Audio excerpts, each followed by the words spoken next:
bienvenidos. Hoy les voy a hablar de The Way of Kings de Brandon Sanderson. Lo primero es que yo tengo un historial muy poco satisfactorio con este señor y entonces voy a primero hacer como una recapitulación y ahí sí les voy a empezar a hablar de él. Yo me leí, creo que en el 2015, Mistborn y me pareció increíble. Así, pero increíble, o sea, qué libro tan fantástico, tan entretenido, donde están yo creo todas las virtudes de este señor como autor, y es que sabe crear mundo, tiene unos sistemas de magia sólidos, pero también un poco los defectos del señor, y es que sus personajes tienden a ser como un poco convencional. Yo disfruté mucho Mistborn y entonces me empecé a leer la segunda y después resulta que había una tercera parte y se me volvieron como una cosa perdida, sepultada bajo la ceniza que cae en ese mundo de manera constante. Y la verdad no me los terminé, tengo súper confundidos en una maraña extrañísima que es del segundo y que es del tercero, y cuando decidí botar todo eso decidí arrancar estúpidamente The Way of Kings porque decían que era como su gran obra. Yo no sé si es que ya estaba como muy agotada con la forma de escribir del señor, que no pude, o sea, lo boté a la caneca. Como, no sé, como a las 200 páginas, no tengo idea. Como es como uno de los grandes libros de la fantasía y todo el mundo se la pasa hablando de Brandon Sanderson. Me compré un libro que sacó, que ya no me acuerdo cómo se llama, que es para adulto joven, que es como su primer adulto joven. Y dije, bueno, está bien, démosle al señor otra oportunidad. Tenés el libro ahí comprado, léetelo. Porque no los voy a comprar en físico nunca. El primero, The Way of Kings, es el primero de la trilogía, es el pequeño y tiene 1000 páginas. Entonces jamás los voy a tener en físico, o sea, qué agotamiento. Entonces, me lo terminé, pero para todos los amantes de Brandon Sanderson les aviso de una vez que le puse 3 estrellas en Goodreads. Entonces si no quieren continuar, pues lo lamento mucho, que les vaya muy bien, y si deciden, pues empecemos. Lo primero es, como los libros de Sanderson en general, es un ejercicio creativo monumental. Eso sí, se lo reconozco al señor. Este señor se piensa todos los aspectos de la ecología, de la geografía, de la flora y la fauna, cómo eso interactúa con el mundo, cómo las plantas y los animales cambian para ajustarse a unas condiciones climáticas, cómo las sociedades se desarrollan en esas condiciones climáticas. O sea, es un constructor de mundos en ese sentido sorprendente. O sea, de verdad, este señor es en ese sentido un genio, en ese sentido. Ahora, es un libro que está muy preocupado por sí mismo. Por un lado, tiene unas ventajas comparadas como con otros grandes clásicos multitomo de la fantasía, como por ejemplo The Malazan Book of the Fallen de Stephen Erikson. Son como, no sé, es una cosa así toda ridícula, como The Wheel of Time,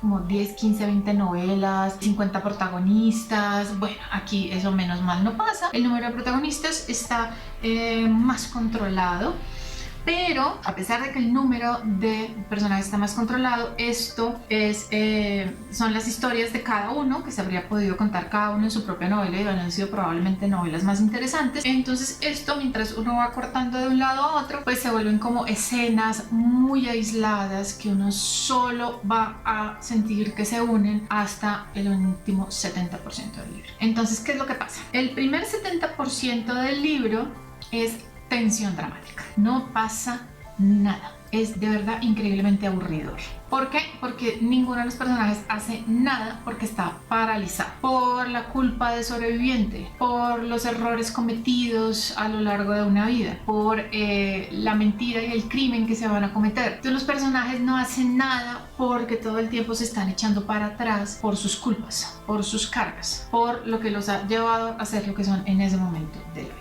Y esto en 700 páginas se vuelve muy aburrido. Pero luego llegamos al último 30%. Yo soporté esto porque encontré una reseña que me decía, hombre, aguántese hasta que vea las últimas páginas y luego decir. Y me aguanté y sí. Entonces finalmente las últimas 30 páginas sí son acción dramática. Es decir, hay voluntad, hay decisión y hay cambio. Y de esas últimas 300 páginas son fantásticas. Es decir, si un editor serio hubiera hecho la tarea, usted hubiera cogido esas 700 páginas antes, las vuelve 200 y tiene, en vez de un libro de 1000 páginas, bastante soso en general, tiene un buen libro de 500. Pero el señor es muy famoso, entonces pues ningún editor le va a hacer eso. Y pues tiene una horda de fans que les fascina como este tipo de escritura que puedo entender pero no comparto. Y como aquí estamos hablando de mi pequeña visión del mundo, pues voy a seguir con mi pequeña visión del mundo.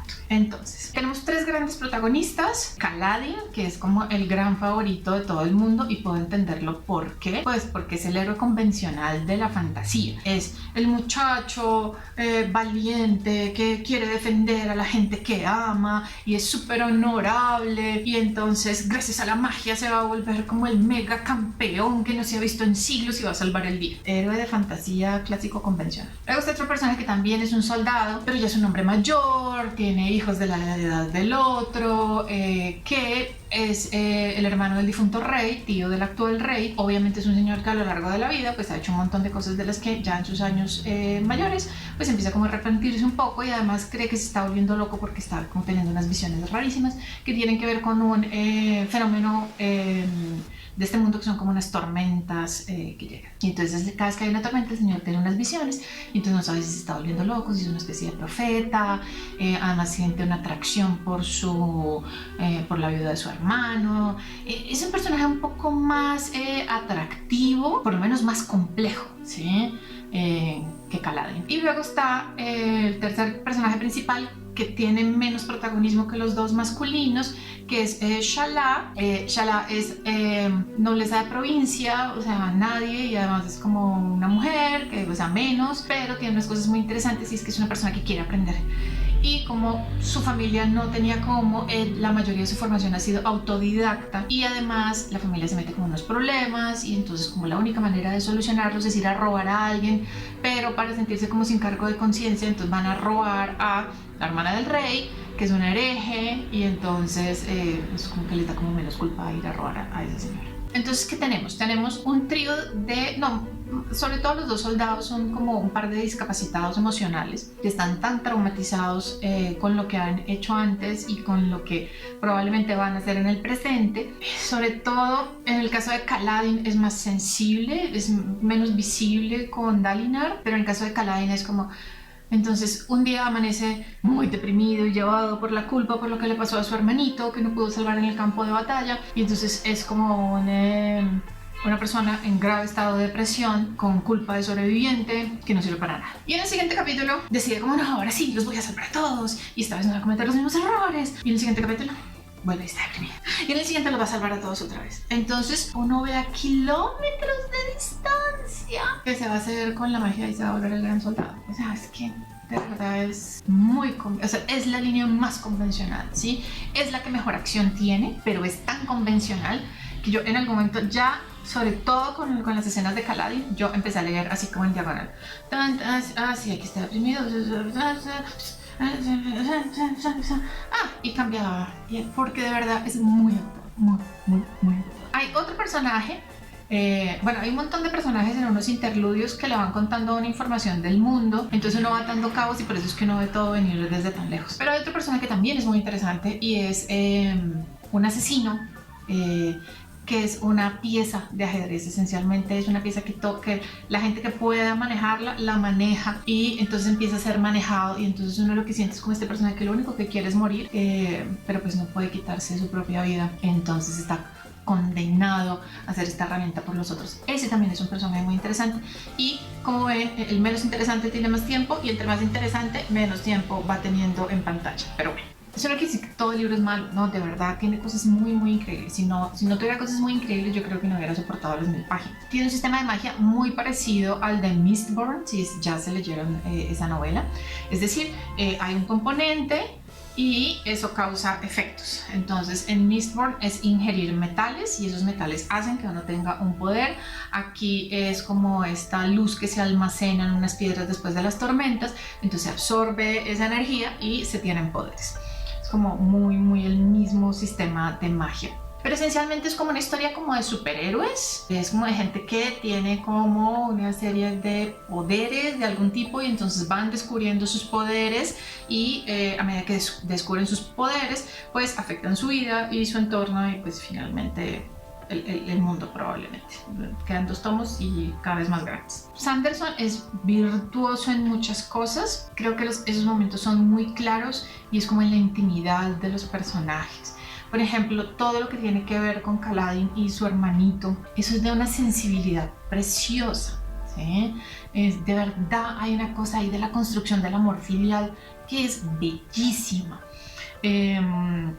Dalinar, que descubre en el ocaso de su vida, pues porque ya es un hombre mayor, que todavía puede tener, y eso es muy chévere, como que la relación romántica no es entre adolescentes, que es como lo típico de la fantasía, sino que la relación romántica es entre adultos mayores. O sea, esta gente está, no sé cuántos tendrán, pero es el mundo medieval, no me malinterpreten, tienen más de 50, son adultos mayores que están reencontrando el amor. Entonces también es como refrescante encontrar que este tipo de cosas pasan en otras edades y que están reflejados en este tipo de literatura que rara vez lo hace. Y está la relación de Shala con el conocimiento, con ir descubriendo, con aprender cada día más, con esa hambre que le da a uno cuando aprende algo y quiere aprender algo más. Y este personaje es fantástico porque pasa de ser como esta pequeña niña consentida que pretende ser una estafadora a alguien que ve un potencial en sí misma y se da cuenta que los otros también ven ese potencial en ella. Entonces es un gran descubrimiento para ella, como darse cuenta que es un ser valioso, más allá como de las simples tareas administrativas que podría llevar en su casa. En general, ¿qué les puedo decir? Es un libro que es mejor en sus partes que en el todo. El todo es innecesariamente largo, innecesariamente complejo, innecesariamente lento en su desarrollo. Pero las partes son fantásticas. Entonces si me preguntan si lo tienen que leer, es como no. Hay grandes cosas de la fantasía que se pueden leer. A mí es que toda esta cosa de 10, 15, 20 tomos me parece increíblemente agotadora. Si esto se queda en las tres partes, piensen que son como 4000 páginas. O sea, ya es que es una cosa... Yo no sé, o sea, yo no soy el tipo de persona para comprometerse como con ese tipo de lecturas tan agotadoras, sobre todo porque la manera de escribir del señor me parece agotadora. Yo sé que para otros esta excesiva descripción del mundo, este naturalismo de la fantasía es como la gran seducción. Entonces, si usted es ese tipo de lector, este es el autor para usted, porque de verdad describe hasta la moda con la que se viste la gente. Si a usted le gusta esto, como esta cantidad de detalles de mundo naturalistas, es decir, en el proceso de ser naturalista, la acción se retrasa. Be my guest. Por favor, léaselos todos. Así es como escribe el señor. Si usted es más como yo, al que le gusta la acción dramática, en la medida en que le van construyendo a uno mundo, yo le diría, hay tanto más que leer. Y un día que tenga mucha pereza y esté desempleado y algo así por el estilo, tenga mucho tiempo, léase. Si no, no se está perdiendo de nada. No me maten después de escuchar esto, por favor. Chao. Cuídense.